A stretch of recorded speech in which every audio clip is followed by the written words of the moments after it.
parties in their 50s are very often thinking of remarriage when they come to us. We may be dealing with their divorce, or it may be just something they want to consider in the future. And our role at that stage is to help them think about their existing family and how that might fit into their new relationship.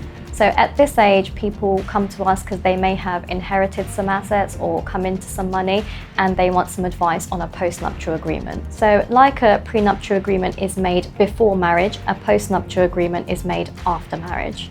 This is an attempt to retain and ring-fence an individual's assets. And as well as that, the agreement could also record what might happen to any future acquired assets that they acquire as a couple. Though this isn't legally binding, it is becoming increasingly persuasive to the courts.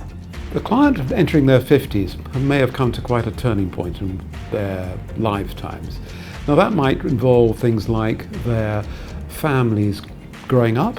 Then there may be things that we can do to pass on money in such a way that it's in available form, but not to be squandered. But at least perhaps do some tax planning with at the same time, because it passes on out of their estates. So this is something that we often look at in wills.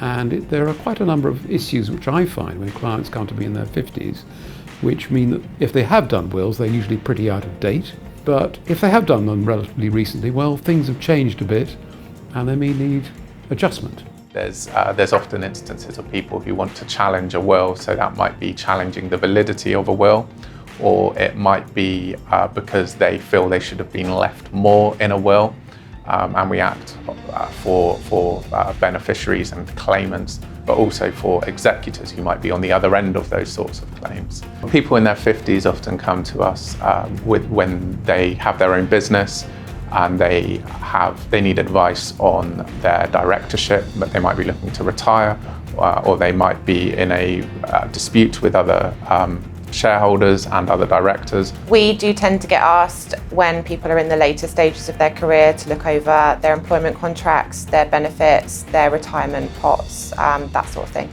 We also find there's a lot of people who live in unencumbered properties at the moment, are remortgaging, taking money out, and then using that cash to purchase a second, third property. When you're not using your home for your own use, you can let it out on a short-term holiday basis.